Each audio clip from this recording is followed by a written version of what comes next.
Hello everyone, I'm Valentina and I'm the project manager for the JEPIC project communication team. Today I'm connecting from the beautiful University of Southampton in London, where I'm interviewing the project's principal investigators to learn about their ongoing research, the challenges they have faced along the way, and the lessons they have learned so far. So welcome to the JEPIC interview series. I'm Gema García. I'm a political scientist and working at the Universidad Carlos III de Madrid. My role in the project, I started with one of our colleagues with the idea of this project, and currently I'm co-leader of two of the working packages. So I'm working on working package 2 and working package 4. Working package 2 tries to understand the origins of inequality in political involvement, and for that we are gathering knowledge, so both from the substantive perspective, so academic knowledge on what do we know on the origins of political inequalities based on gender and other intersectional aspects, and secondly to use the data set that is available, the data that are already available, surveys and all kind of data sets, to understand better which are these inequalities and where do they come from. That's for working package 2. And then in working package 4, what we will do in Madrid is to develop a number of lab experiments.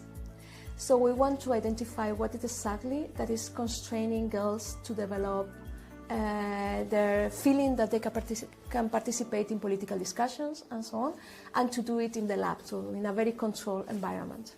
So we are going to try to modify some aspects of the discussion to see when do girls feel more confident or more comfortable in the discussion. I was quite interested to know that girls at a very early age are already aware, and also boys are aware of the different dynamics that they find in class, and the fact that boys discuss politics more than girls, and they take over most of the discussion in the classroom. Because this is something I thought only university students started to be aware of, but apparently in the qualitative work from our colleagues, they found that it's already, girls are already identifying this at a very early age.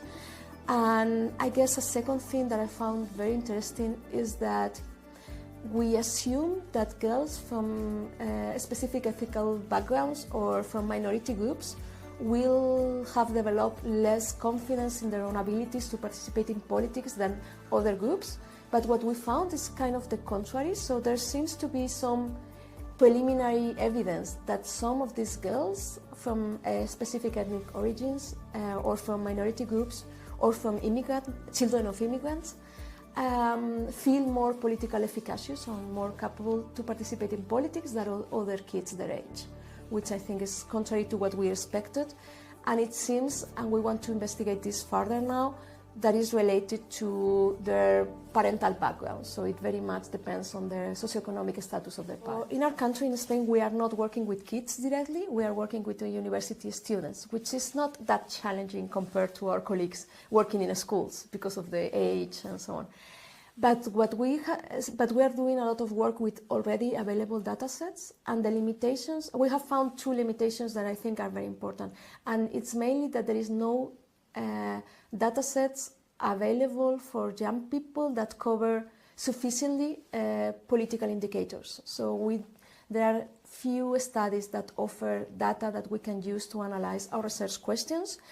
And particularly there is a limitation with panel studies that are those that allows us to follow the same kids over time, so we can see how they develop their political attitudes. And data is barely available in any country.